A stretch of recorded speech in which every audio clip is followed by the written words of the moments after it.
Good morning, everybody, and to this session, the first session this morning, which will last from 9, we are a little bit late today, until 20 past 10.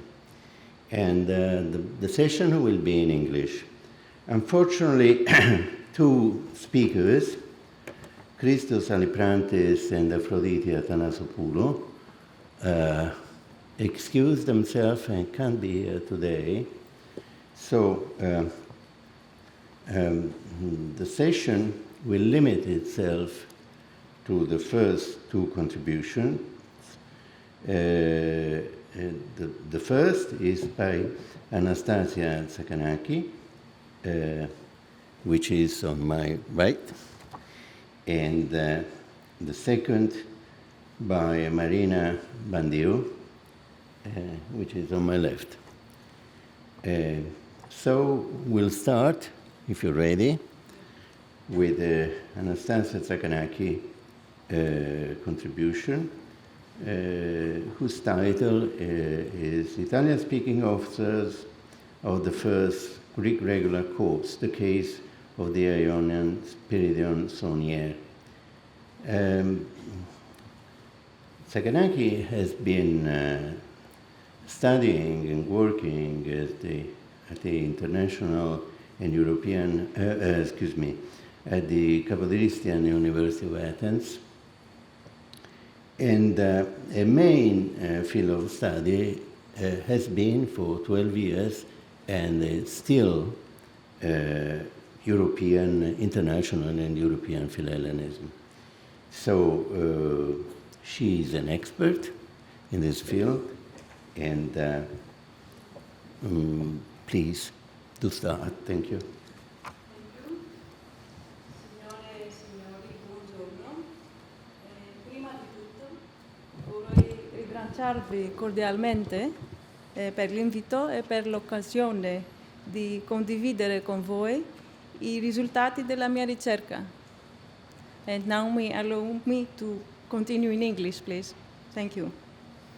So, well, if Philhellenes is simply defined the foreigner who loves Greeks and everything Greek, who cares about Greek affairs, or, in a word, who is a friend of Greece, then the Italians had undeniably been of the first Philhellenes. In the times of the Greek Revolution, specifically, Philhellenism manifested itself in a catalytic conjunction with all critical phases of New Hellenism. Personally, I'm here to talk about the army, the Greek army, and the presence of Italians, or rather more precisely, Italian-speaking Philhellenes to it. Philhellenism, in this form, was projected as an expression of the ideas of freedom and humanism by all civilized people over the world who made the Greek cause their banner, offering their valuable services or even their lives to the Greek army, striving for the restoration of the Greek nation and its liberation from a barbarian oppressor.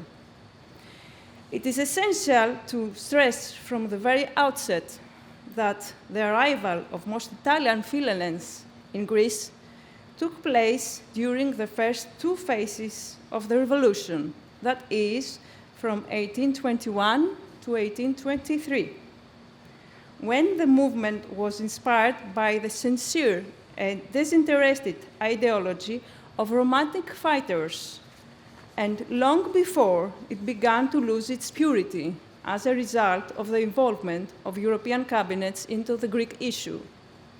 In this period, Italy and France showed the strongest Philhellenic feelings and gave wonderful figures of Philhellene fighters and ideologies.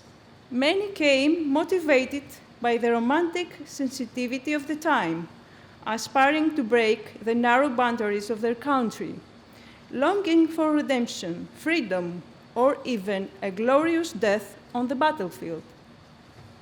Several of them were political exiles or fugitives who, after the failure of democratic or liberation movements in their homeland, came to Greece to fight for the same ideals.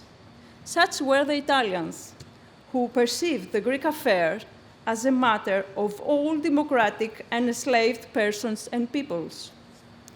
This turbulent era of perpetual revolutions prompted professional warriors such as Gubernati, a typical type of medieval condottiero, or Pietro Tarella, a victim of his belligerence, but also Count Santore di Santa Rosa, a man of values driven by his unrestricted belief in the ideology of freedom of peoples without omitting the political exiles, such as Count Porro, who had to leave his homeland force majeure.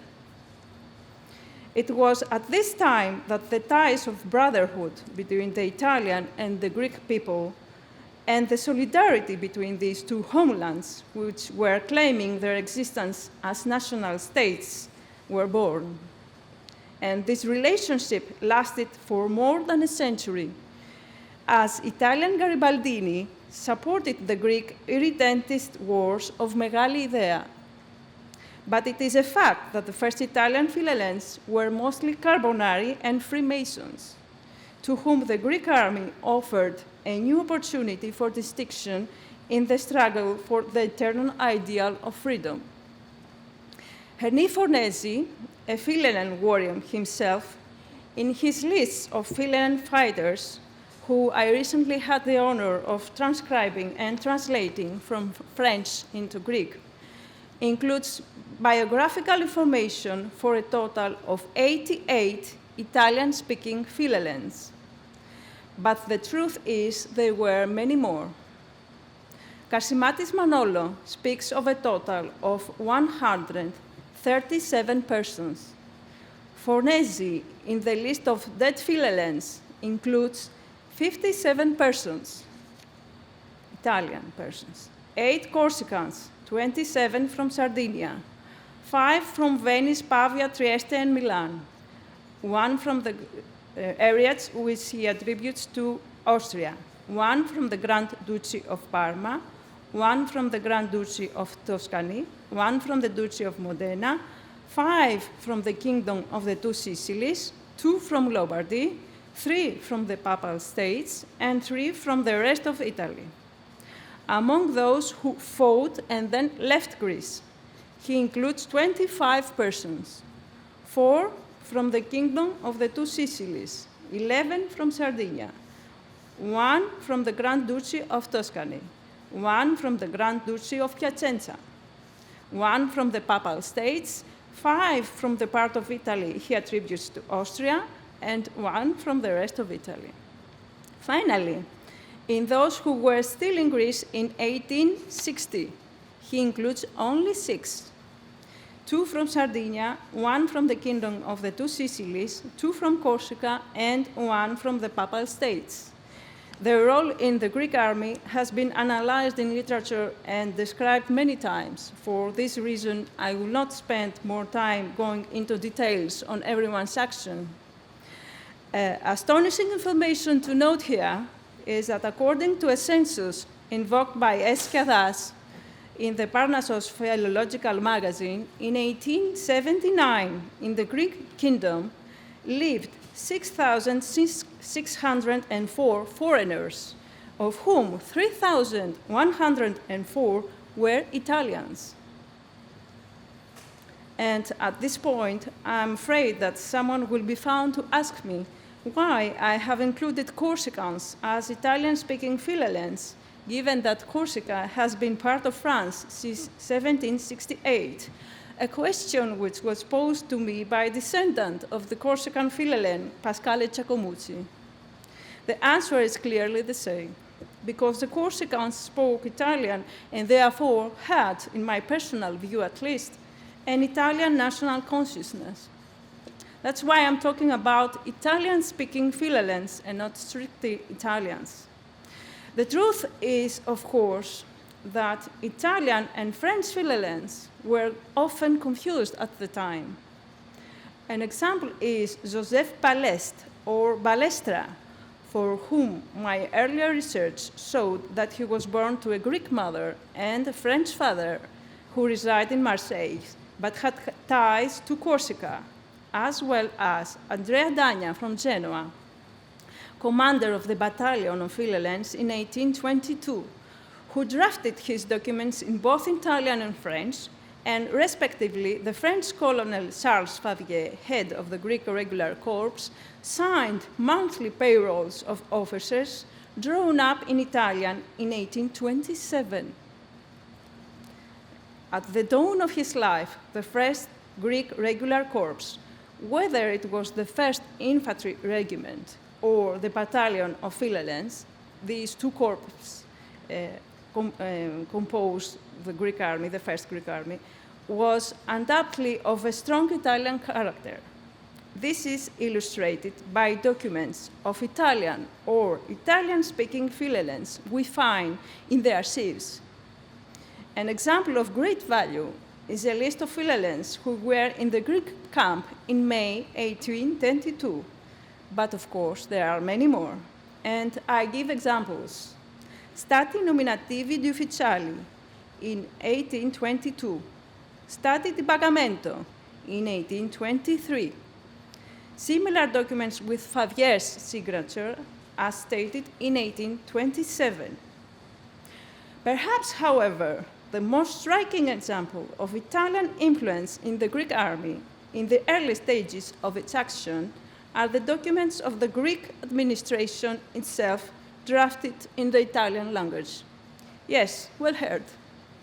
Documents by the Greek administration drafted in Italian, written by Ioannis Baptist Theotokis, aide de camp of the Minister of War, Ioannis Koletis. These documents, which include official letters addressed to Philhellenes, ministerial orders or decisions and instructions, come from the Greek state archives, and particularly the regional archives of Corfu, since Theotokis was a Corfiot. Here are some examples of what I have said so far. We have here Stati nominativi di tutti gli ufficiali, drafted in 1822.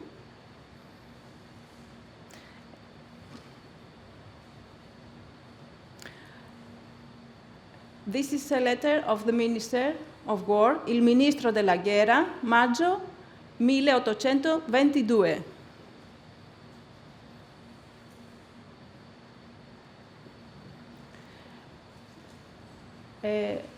Again, il Ministro della Guerra, maggio 1822.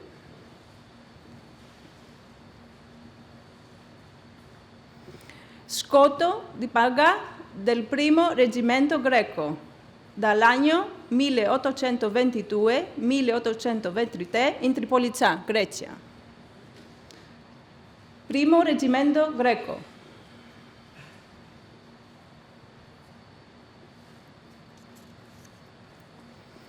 Primo reggimento greco, stato delle somme da ricevarsi, il 1823. What is important to note about this document? It is the fact that it is drafted in Italian, but at the bottom we can see the stamp of the Greek Minister of War and the signature stating that conti, these sommi, have been approved and endorsed by the minister. So it is an Italian paper that was approved by the Greek authorities. What is more important to note here, and I'm very proud to show that to you, is the seal of Gubernati. He was the chief of the corps. We can see his personal details, Συνταγματάρχης Gobernatis Cavalieros. That is Colonel Gubernati Chevalier. And we can see the seal of the 1st Infantry Regiment with his personal details. This is a very rare finding, believe me. Here I have Lord Byron Surgeon Dr. Francesco Bruno, a publication. He was an Italian, as it is well known, and in 1824 he published a book with let's say, hygiene advices in both Greek and Italian. We have a bilingual display at the second page. This book is dedicated at Alessandro Mavrocordato, Presidente del Corpo Legislativo Greco, and we have a bilingual display, Greek and Italian, in 1824. Again, Corpo Regolato Greco in 1827, Quadro degli signori ufficiali, superiori and inferiori.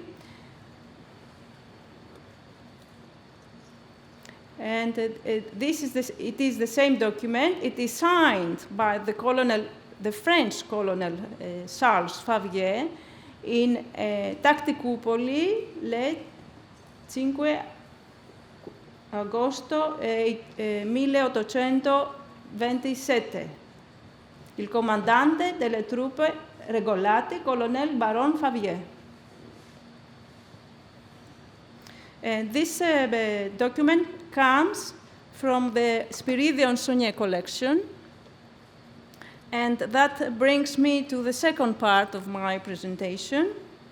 The role of the Ionian Greeks, Italian-speaking fighters in the Greek Revolution is well known.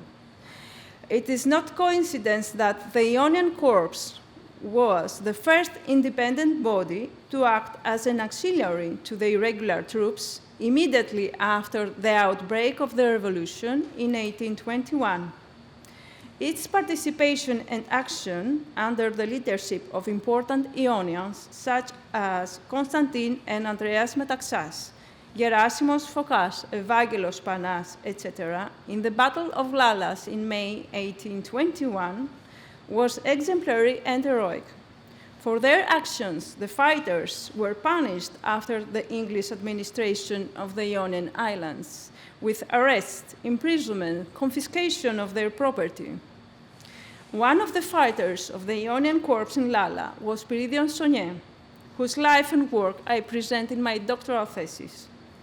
In August 1821, Saunier was enlisted as a volunteer in the first regular corps set up in Greece by Dimitrios Ypsilantis, where Colonel Balest himself promoted him to second lieutenant, and later Colonel Tarella promoted him to lieutenant. He gradually reached the rank of Major General, although he was fought hard by the Bavarian regime because of his liberal convictions. Like most Ionian warriors of the revolutionary period, Saunier was facing an identity question. In this case, the problem was even more complex, as apart from Italian and Greek speaking, he was also French speaking, since he was born to a French father who arrived in Corfu at the time of the French Republicans. This particularity has driven many of his contemporaries to characterize him sometimes as Philhellene. Most importantly, he received an Italian education. Erudite and a multifaceted personality, he left a unique and multifold work. His personal diaries, his memoirs, which after being published in Greek, he translated into French and delivered to all the European monarchs, his countless letters, his autobiography, and many more. His mother, Eugenia Tosi, of a noble origin, was a cousin of Ugo Foscolo, to whom he did not hesitate to turn several times seeking help for her personal problems. Their correspondence is currently kept at Biblioteca Nazionale Centrale di Firenze, Sale di Manoscritti, and among her letters, all written in Italian, stands out the one in which he begged the great writer to assist her in the education of the then 20-year-old Spiridion. Consequently, when Saunier is engaged in writing his personal diary, a monumental work consisting of 6,000 manuscript pages, covering 36 years, unfolding his life in more than 13,000 daily entries. The fighter could only but use the Italian language.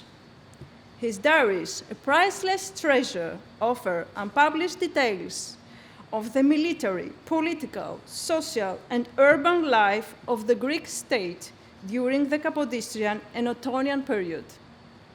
He also uses Italian when he exchanges letters with his friends for personal matters, such as the member of Ilikieteria and fighter Pakmor, and clearly and most importantly, when he corresponds with his mother Evgenia and his stepfather Spiridion Vardas. Finally, he writes in Italian again when he cooperates and communicates with the Philhellenes and other Ionian officers of the army. Besides, he didn't know how to write Greek.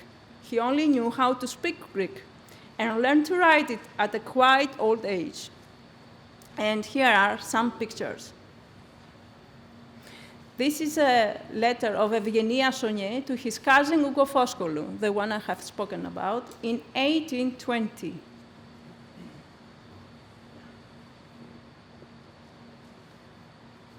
This is a letter of Spiridion Sonier to his parents in 1827. We can see he writes Mio bon figlio, Corfu, 20 maggio 1827, etc., etc.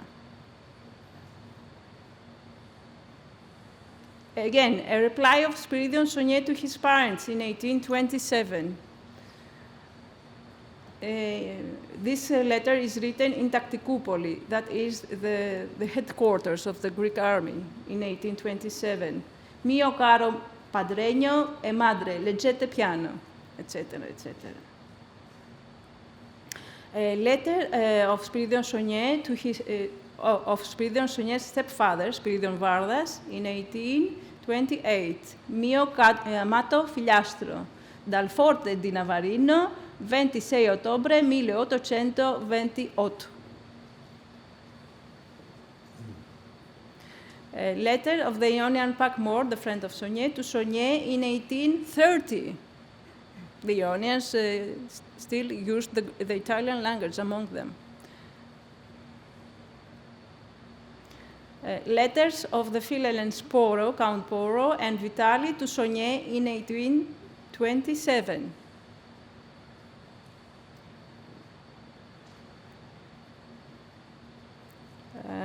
Here, Sonier notes the birth of his daughter in 1826.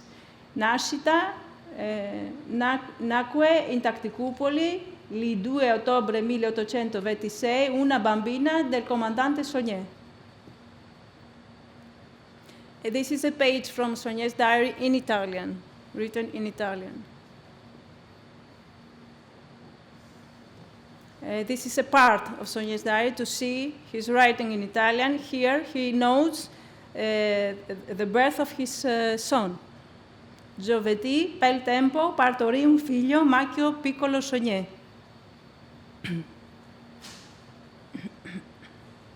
And this is an Italian and Greek pages from Sonier's diary. It's the time he starts to write in Greek too.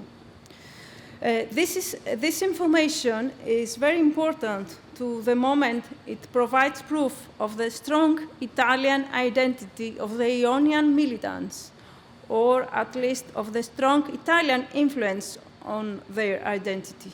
Of course, in 1821, no one believed that the Italian aspect of the Ionians would prove fatal for their integration into the later newly established Greek state.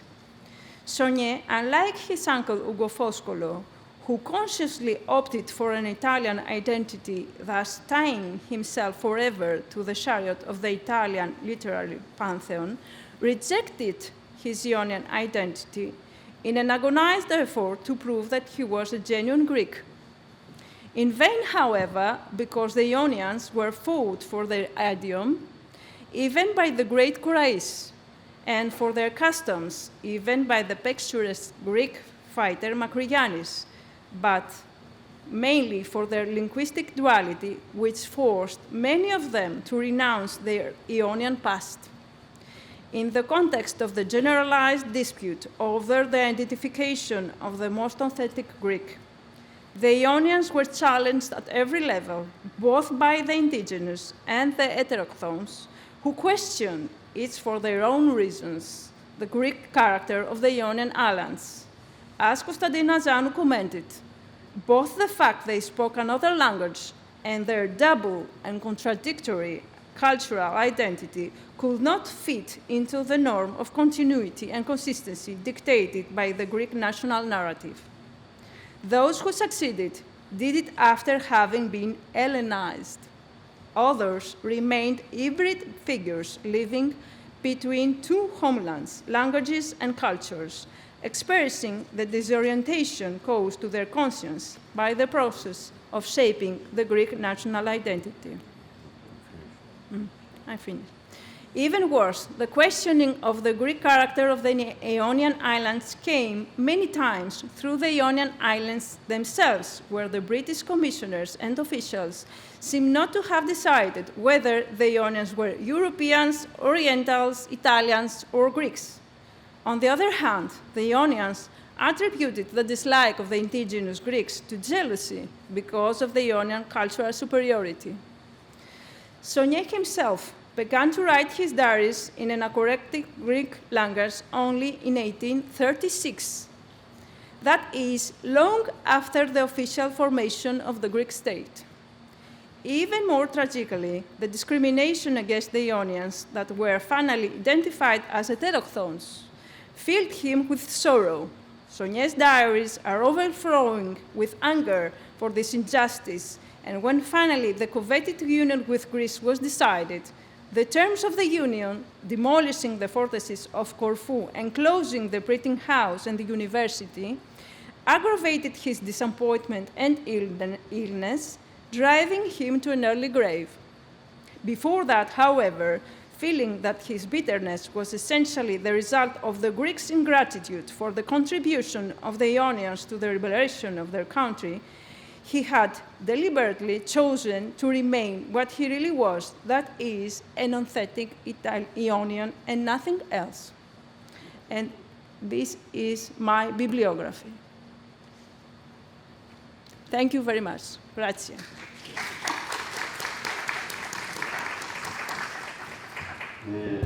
Thank you, Anastasia, for this wide-ranging and very detailed contribution, and very interesting, the determined and the clear multilingual approach, the case of the Corsicans, and then, of course, the other aspects that you touched. Thank you, and now we have Marina Bandio.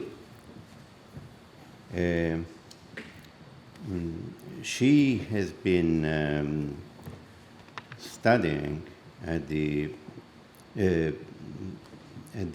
Ionian University in Corfu, and she is now a lecturer at the University of Thessaly in Volos, and her main field of study is modern European history. So the connections with the Greek revolutions are obvious. And the title of our contribution is the participation of Italian Philhellenes in the Greek War of Independence as depicted in the press of the era. So, would you like to start? Thank you. Good morning, ladies and gentlemen. First, I would like to thank the Chair of Modern Greek Language and Literature, Sapienza University of Rome, and the Scientific and Organizing Committee for this conference. It is an honor and delight to be here today. The study of the press of the era of the struggle of 1821 has occupied the latest historical research. Philhellenism was an important movement that contributed decisively to the founding of the new Greek state. Several Italian Philhellenes, volunteers, joined the regular army in Greece during 1821. The historian William St. Clair records 940 foreign volunteers who came to fight alongside the Greeks. Of those, 137 volunteers were Italians. The purpose of my paper is an introduction to present the participation of known and less known Italian Philhellenes in the Greek War of Independence, as depicted in the British press of 1821 and 1822 and the Greek press of the era. Based on content analysis, most of the research was conducted initially at the National Library of Greece and the Library of Parliament, which contains the archive of the selected newspapers. In order to present the projected prevailing atmosphere, the original citation is preferred. It should be noted at this point that the present work, due to a certain time, is sufficient for a brief presentation of the facts, while the references are indicative, since the examples given stem from a broader material. Therefore, we will observe some individual characteristic references to Italian Philhellenes who participated in the Greek War of Independence. The Battle of Petta, near Arta, on July 4, 1822, took place among the Greek fighters assisted by the Order of the Philhellenes and in the Ottoman regular army. The outcome of the battle was the disastrous defeat of Greek and Philhellenes. The Greek press in 1822 has not yet developed enough. The publication of a newspaper by Greeks within the Ottoman state would be characterized as a particularly difficult task, first due to the lack of know-how and typographic equipment, and then due to the unfavorable stance of the High Gate regarding the dissemination of such periodical publications. Instead, in this case, for the years 1821 and 1822, the British press will be taken into account in order to observe the participation of the Italian Philhellenes at the early beginning. The British press newspaper Sun from London writes on 18 August 1822 that the troop of General Norman, which consisted of 180 Philhellenes, lost 150. The general himself and the Italian Philhellene Lieutenant Colonel Gubernanti saved themselves in the mountain of Comboti with 70 men. It is written that the others have been taken, carried to Arta and executed. Gubernanti came to Greece immediately at the beginning of the War of Independence and took over the duties of deputy commander at the regular corps under Balest.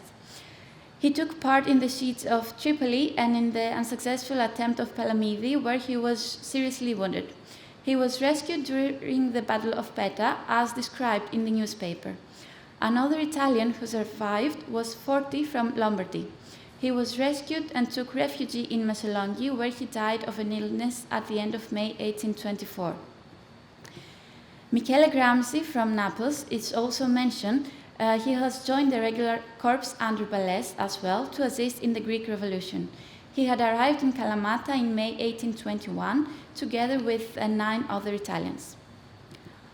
On September 11, 1822, the Sun mentions Lieutenant Colonel Pietro Tarella from Turin. However, the newspaper wrongly describes him as the Greek who served in Italy. In fact, the regular corps during the Battle of Petta was under the Italian veteran Colonel Pietro Tarella, where he lost his life.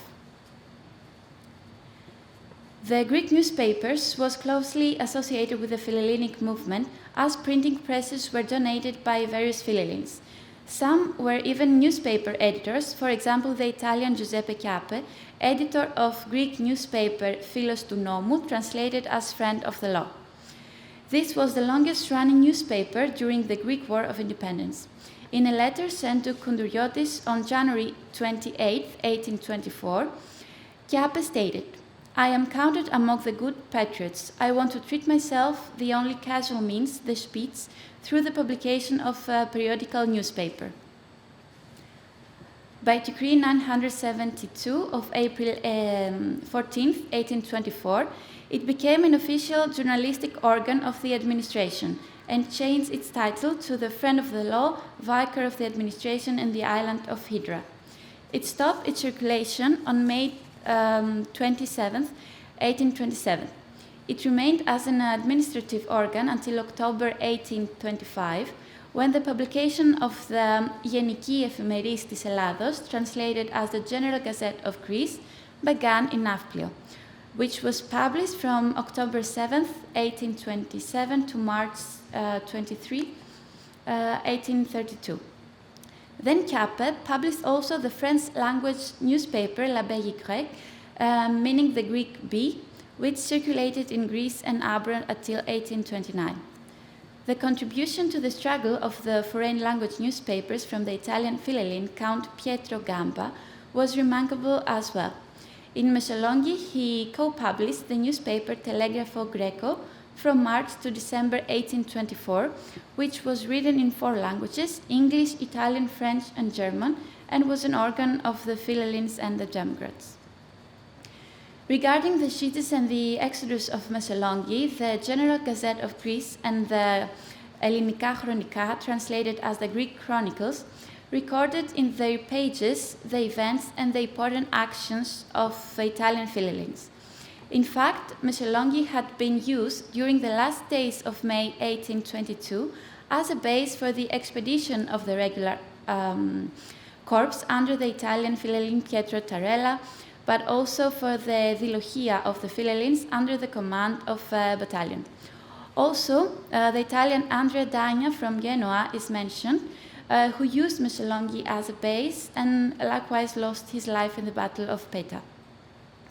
After the defeat at Petta, where 16 Italian Philhellenes were killed or taken prisoners and slaughtered, the area of Messaloniki became a refuge for the survivors. A reference to Bruno, a doctor who initially was active in the area of Kalamata and Tripoli, and later, 1827, was appointed to the hospital of the regular army in Methana, was found in the newspaper Greek Chronicles, which was published by the Swiss Philhellene Iakovos Meyer and circulated bi-weekly in Messaloniki. On March 29, 1824, the news is reported that a few days ago the book of Dr. Bruno was published in the Italian and plain Greek dialects in order to teach the soldiers how to maintain their health. On December 24, 1824, Lord Byron landed in Messaloniki with his entourage, which included the Italians Count Pietro Gamba from Ravenna as his secretary and supporter, and Dr. Bruno from Sardinia. In the newspaper Greek Chronicles, on January 12th, it is written that on December 15th, Lord Byron sailed from Kefalonia to Zakynthos with 2 ships.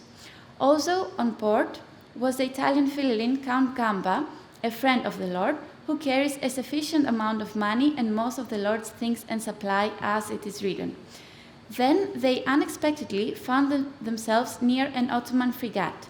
It is written that Count Gamba was steadfast in the responses and protested against any kind of violence. During his stay in Messaloniki, Gamba accompanied Lord Byron in his daily activities, bearing the rank of lieutenant colonel, and after the poet's death on April 7, 1824, he transported his body to England. The newspaper Friend of the Law, on May 1, 1825, announces the loss of the ardent Philhellene and most experienced pyrotechnic Count Santa Rosa during the Battle of Sphacteria, as it is written. The battle is often remembered for the death of the Italian Philhellene. The circumstances were not clarified in the newspaper. However, because of the British hostility for the presence of well-known Italian patriots, he had enlisted under the name Annibale de Rossi as a simple soldier. Santa Rosa and his close friend Colegno were in Nafplio in December 1824, taking part as ordinary soldiers in the campaign of Giorgio Koundourioti and Alexandros Mavrokordatos against Ibrahim Pasha in the western Peloponnese in the spring of 1825. About Colegno, based on the French newspaper Constitutionnel on 11 October 1825, Colegno, a Piedmontese officer, was wounded at Navarino and included in the capitulation. He afterwards went to Marseilles. However, Colenso was found dangerous to France, and he has been ordered to leave it in 24 hours, looking for asylum in Netherlands. This news was republished in the British and Greek press. In the last siege of Missolonghi, from April 15, 1825 till April 10, 1826, in the newspaper Greek Chronicles on May 13th, it is written that a fortifier named Razieris from Piedmont arrived in Missolonghi. Razieri collaborated in the fortification of the fortress with the Greek Michael Kokkinis, but was killed a month later on June 20th, the same year. In addition, Pascal Giacomusi served in Missolonghi from September 1st until the exodus on April 10th, 1826, where he survived. He remained in Greece and died in Nafplio on January 25th, 1845. In Greek Chronicles, on October 24th, 1825, reference is made to the Italian philhellene General Giuseppe Rosarol. He is described as a glorious for his patriotism and a brave teacher of his nation troops. His arrival in Zakynthos in 1824 is confirmed with his 5 sons and 2 other Europeans, one of whom was Joseph Scarpas, who fought in Greece for 3 whole years. It is then noted that General Rossalor promised to teach the martial art and to train a regular cavalry force with an emphasis on the cavalry use of sword and spear. It is written below that the arrival of General Rosserol in the area of Gastuni in Ilia caused excitement to all the brave and noble patriots. It is claimed that Theodoros Kolokotronis, an old friend of his from Zakynthos, intended him as a commander for the land forces. However, Rosserol contracted typhus and died in Nafplio in 1825, where he was buried at public expense. The Italian philhellene Alerino Palma took part in military operations of the Greek War of Independence, and in 1826 in Hydra he published his book entitled Collections of the Principles of the Original and of the Treaty of Europe, Rights of the Nations for Marine Looting and Neutrality, published with the help of Giuseppe Cappe and Hydra Presses. This news was announced in the newspaper Friend of the Law on October 4th, 1826, with laudatory comments. Remarkable is the phrase that Greece owes to the philhellene and educated Mr. Palmas, author of the Politics of the Greek Catechism, and other such as useful works. However, it does not specifically mention why or what he owes him. Palma later became a member of the Supreme Court and died in Syros in 1851. There is also a reference about Vincenzo Pisa from Naples, who came to Greece with 16 other Italian philhellenes at the end of 1825. In February 1828, he was appointed Politarchis of Nafplio, and in July of the same year, the Δημογεροντία of Nafplio gave him citizenship as a worthy fellow citizen. In General Gazette of Greece on September 1st, 1828, a laudatory article about the Italian philhellene was published in the domestic news. It is written that Colonel Vincenzo Pisa from the Kingdom of Naples competed for the independence of Greece among the few philhellenes who came to Greece with a sense of honesty and non-profit. He served in Attica and was in the Acropolis of Athens as the leader of the philhellenes, campaigned in Chios, and now is appointed by the government as Politarchis of Nafplio, to which position he has shown merit and wisdom. The newspaper continues mentioning that he served his country without demanding any reward. He accepts only acquiring citizenship. The citizenship of Pisa was announced on July 20th, 1828, which states the following: for the liberal and noble feelings, for the practical proof of the sincere love for the Greeks, especially for the citizens of Nafplio, as a sign of pleasure by unanimous vote, the citizens of Nafplio acknowledge you as a worthy citizen. The thank you letter of Pisa, it is also published, who states, among other things, that he is now obligated to be able to look worthy of his homeland, referring to Greece. He signs, as your humble fellow citizen, Colonel Pisa. At the beginning of January 1829, Visitant Pisa was appointed commander of the army in Western Greece and died in Athens on July 16, 1837. In conclusion, the Greek press of the era is directly connected with Philhellenism, as its beginning and operation is due, among other things, to the action of the Philhellenes, such as the promotion and organization of printing machines. It was observed that the participation of the Italian Philhellenes had an impact on Greek, but also British newspapers. They are presented as worthy and brave soldiers who fought for the ideas of the struggle away from their homeland in another homeland, Greece. From Greece, they were inspired and practically fought for its freedom and independence by offering their valuable services. Also, the press strongly reflects the participation of Italian Philhellenes in the sieges of Missolonghi, which were one of the most brilliant pages of modern history. More individual conclusions will be analyzed in the proceedings. Thank you very much for your attention.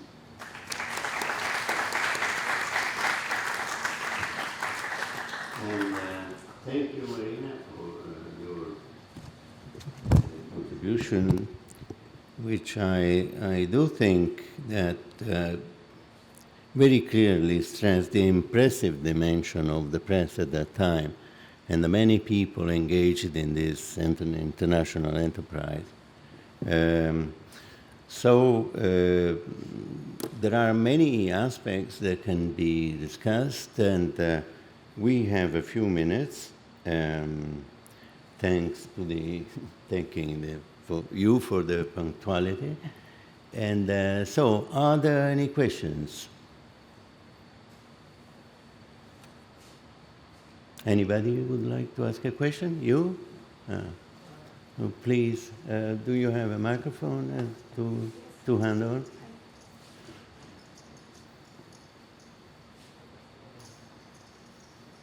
Just wait a minute.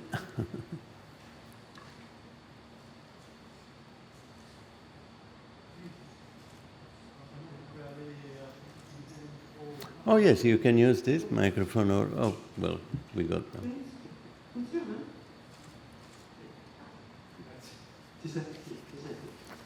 Thank you very much for these two very rich and detailed papers. My question goes to Marina Baldini for a small question of curiosity. You hinted at the whole economy of newspaper and press in the early 19th century. And I was wondering about the economic interest to publish on Greek affairs. For instance, I was reminded of a very long article, the account of a Philhellene that is published by the London Magazine between 1826 and 1827 by Gale, who's William St. Clair worked on. And I was wondering, was there a real interest in terms of economic interest for newspapers to publish in these to publish this kind of papers? We often assume in the history of Philhellenism that it sells very well, and that's one of the critical points in the study of, for instance, French Philhellenism. So newspapers published on Greek issues because it sells very well. Is it actually a very interesting market for newspapers? And do you find differences from Germany to France to England or Greece in the interest that newspapers have to publish on these issues? Thank you very much. Thank you, Mathieu, for the question. Thank you for your question. Of course, there are different aspects based on which country and which politics the newspapers follow. However, about the Italian Philhellenism, there are not so many mentions regarding different aspects. We see Italian filialism in Greek press, in Italian press, in French press and British press. They have laudatory comments and they're very positive, positive side. I haven't noticed any differences. I haven't examined the German press, I don't know, or the Austrian press. I don't know if there would be any different aspects, but in this press there are same aspects about the Italian filialism, positive aspects. I think Mathieu asked also about some details for the economic aspects of these enterprises. Am I right? Yeah. I mean, did the paper sell? Did this review sell? Were they sustainable?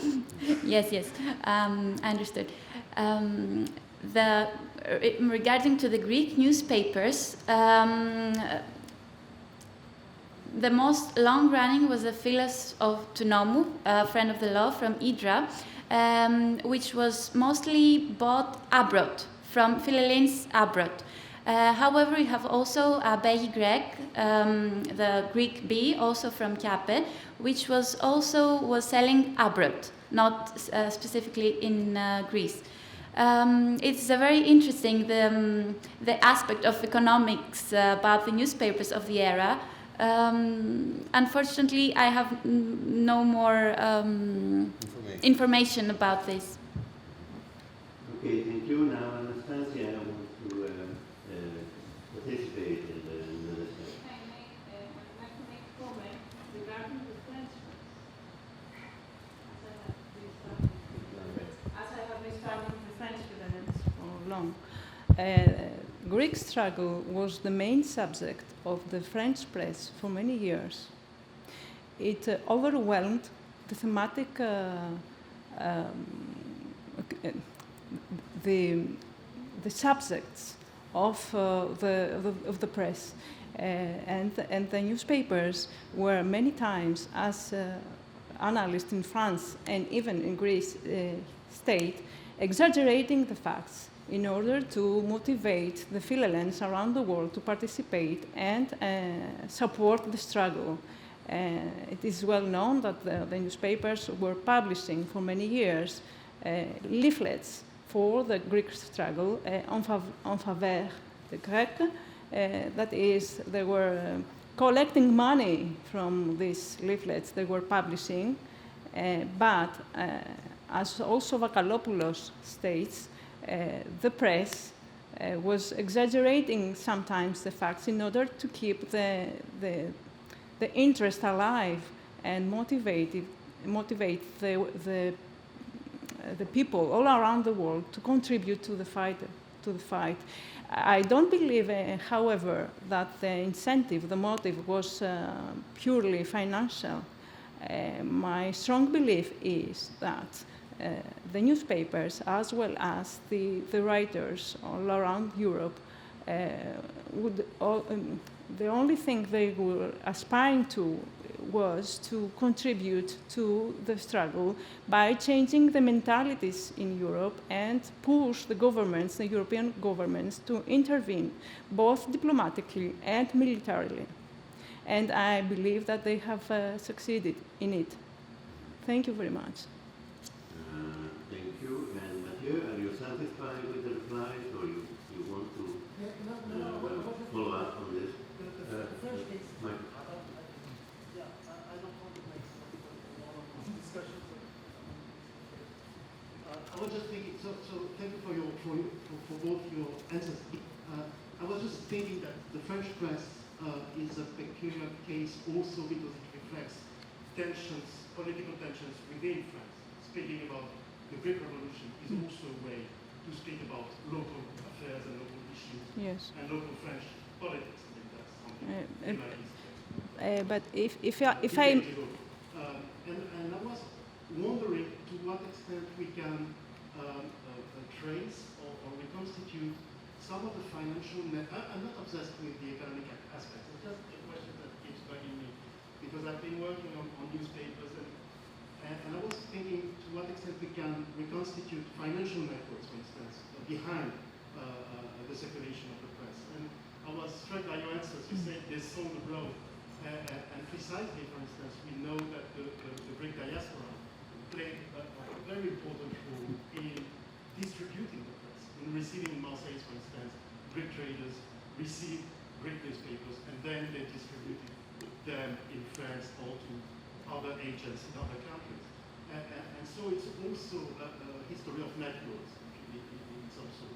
And I was also wondering to what extent we can apply this network model to some sort of an economic structure behind the process of publishing news on Greek issues, which I totally agree with you.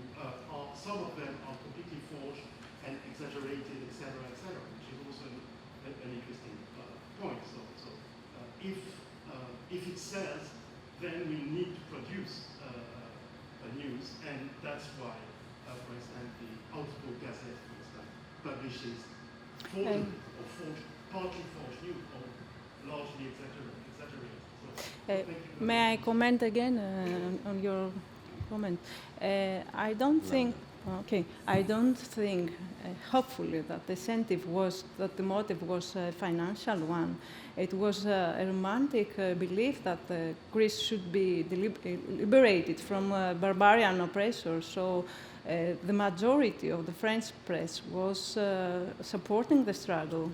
And their major aim was to push the governments to intervene in favor of the Greeks. What is very important to note here is that in Greece, during the years of the revolution, we have the foundation, as Marina stated, of Greek papers which were written in French. L'Abeille Grecque was an official organ of the government, and it was addressed to all the philhellenes of the world who supported the rights of the Greeks. It was a struggle of Christians against a barbarian oppressor. And the majority of the newspapers, both in France and then in Greece, were defending the rights of the Greeks and refuting the accusations against the Greeks. The French language and the francophonie had a great influence in Greece at the time, and the government had understood the influence of the French language. That is why the main newspaper was published in French. And during the 19th century, we have more than 100 French newspapers in Greece. It's an astonishing number. Thank you. Thank you. Yes. Please. Thank you very much. I actually have a talk later this afternoon on the Lega Greco, so hopefully I will give some more light into this. But I would like to answer the question to what Matthew said, and the question regarding more or less the distribution of news more than newspapers. Because if you follow, it is important to remember that newspapers, of course, is not only national. For example, you cannot speak about Italian newspapers because the Gazzetta di Firenze is one thing and the Gazzetta di Milano is another thing, and then of course the Roman and the Naples newspapers were of course. And so it is important to see where they take their information from. And as far as I've seen, and I've seen about more or less 50 newspapers in Europe, the main source of information in Austrian-friendly newspapers is the Spectateur Oriental, published in Zmile. And there you see, when they publish things, for example, the Österreichische Beobachten, you can see that they are really more or less from neutral to Turk friendly. So they give us some assertions on the so it is important to see how the news travel. And the news travel from newspaper to newspaper. So if a British newspaper publishes a news on Greek affairs, it's not certain that they have actually read the Greek papers. you can follow the publications more like a way. So you can see, the Gazzetta di Firenze published this one, but they quoted, for example, the Telegrafo Greco de Lausi. And then a French newspaper takes the Gazzetta di Firenze and publish it, but does not say that they have published it from Gazzetta di Firenze, they quote Telegrafo Greco. But it's not certain that they have actually read the Telegrafo Greco. Now, the Telegrafo Greco costed, because the economic part is also very interesting for me, 2 talents of Spanish talents. It's interesting to see why that amount. It's not that amount that I'm interested, but if that currency was something that was used in the time, and that there we have need of historians of economy to understand how money traveled in the Mediterranean at that period. It's very difficult to understand otherwise. But to answer the question is, as long as the money that Lord Byron had brought into Messolonghi, the paper could be published. And as long as they had paper, they could publish. So it's more or less, it's not a financial question, it's more or less political interests that are behind it, of course. And Byron had brought a lot of money into Messolonghi for the possibility also to break. So they had brought also a lot of paper, which was not something that could be easily found in Greece at the period, because one thing is to have a press, the other thing is to actually have paper which is not produced in Greece at this point. So I think it's very important. I think it's a study that needs to be done. It's how news travels in Europe. It's another question I think nobody has actually touched that. Thank you. Well, very rich discussion, which shows the importance of the subject and the current research going on this. Are there any more questions? We have just a few minutes. You two? Well, go on.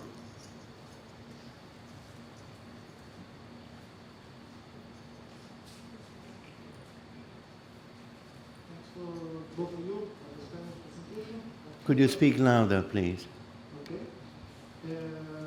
Thanks for both of you for your splendid presentation and the interesting questions. I have 2 questions and 1 observation.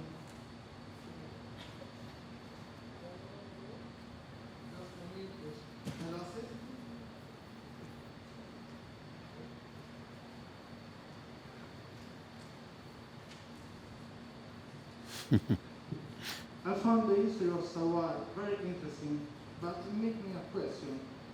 How much we know about the regimentation and the graduation of Italian speakers in Italian, both in the Union Courts? Well, we can't hear distinctly. Yeah. Maybe you can take off your mask for a minute and speak into the microphone. All right. Yeah. Perfetto. Okay. My question was about the irregimentation and graduation of Italian and Italian speakers, both in the Orient Corps and other regular corps. And the second one was how much we know about the military formation of continental Italian joining the regular army and the Union Corps. Can we think about them? They were deserters from or the regular units from Italian states, or they were part of Napoleon's units of Italian subjects. Well, the question is about these 2 people. Could you repeat the names so that the question is clear? Mm-hmm. Did you get the name? Question. The history of Sawar is the point. How much we know about them? Yes, but we about whom? Because we didn't hear the names. The names. You know me. No, it's a general question. No? Oh, it's a general question. Okay. Yes. Well, all right. What exactly was the question about the unions? Yes. Mm-hmm. Right. The people involved. Mm-hmm. I'm afraid I didn't understand would like to know about the Ionians. Well, formulate it in Italian. Yes, please. It's Make your better question that in. you say it in Italian and then I'll translate it for you. Okay.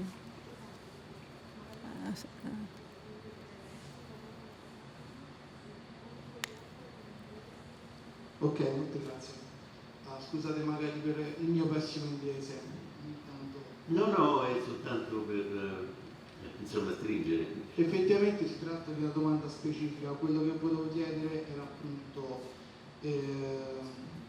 quanto appunto noi sappiamo dell'irreggimentazione e della graduazione dei soldati italiani oppure parlanti italiano all'interno del corpo ionico e all'interno delle forze regolari greche. Questo qua perché il caso di Sawar e di altri comunque generali italiani, come ci è stato rapportato all'interno dei racconti sui vari comandanti, ufficiali italiani presenti, lascia un pochetto di dubbi. E questo qua perché... Okay. It's about the enrollment of Italian officers In the regular- within the Ionian forces, in a way with them. Okay. If I understood well the question, you would like to... okay. Do you hear me now? If I understood well the question, is about the enrollment of Italian officers in the Greek corps. As I stated in my presentation, the first Greek regular corps had incorporated many Italians because they have left Italy after the revolution in Italy, and the first country they went to fight for was Greece. Maybe because of the vicinity, I don't know. What is a fact is that the Italians were romantic philhellenes. That is why many of them, as Rosaroli joined the army with a rank inferior to the one they had in their country. Many of them were enrolled as simple soldiers. I think that they were mostly motivated by romantic feelings, apart from the fact that they were revolutionaries themselves. They were Carbonari, they were Freemasons, and the Greek army offered an opportunity for distinction on the battlefield. Many of them have fought during the Napoleon Wars, and after they were found without work, without a job. Some of them were forced to leave their homeland because they were sentenced to death or to punishment. There were many philhellenes from various ethnicities that were acting as mercenaries. They were traveling from movement to movement, traveling all around the Mediterranean, because after the Greek Revolution we have an eruption of revolutions. It's the era of revolutions. But what is astonishing and what I find very interesting to note is that the Italians were the first to join the Greek army. That's why we have a strong Italian character of the Greek army at the beginning, and that they were motivated by romantic and revolutionary feelings long before the other philhellenes who came organized by the committees. I don't know if I have covered you. Thank you. No, the response was perfect. Thank you. Thank you. Then unfortunately we have to end this session now because there is another session. Another question? Well, very quickly, please, because time is running out. I was just I would like to ask Marina if there were any censorship in relation to the newspapers, because I think it's worth to understand how long, how many years this newspaper was living, And if there were any forms of censorship that condition their life, their distribution, and therefore the economic aspects, because it depended also from this. Thank you for your question. I will reply very quickly. There was censorship, especially in the Greek newspaper Friend of the Law, when it was an administrative organ. There was censorship. However, about the Italian philhellenism, we don't have censored mentions or something that is not supposed to be written in a newspaper about the Italian philhellenes. I've read that the Hungarian philhellenism, the list of the Hungarian philhellenes was censored, and it was published in the newspaper, but then it was withdrawn. I have read that, but about the Italian philhellenes, I haven't noticed any censorship. Thank you. Well, thank you all. Unfortunately, we have to stop here, but obviously there's a lot of material to continue investigate this area of research, and thank you everybody for the participation. I myself would like to ask some questions, particularly on the point of identity, which we touched on, or on some characters like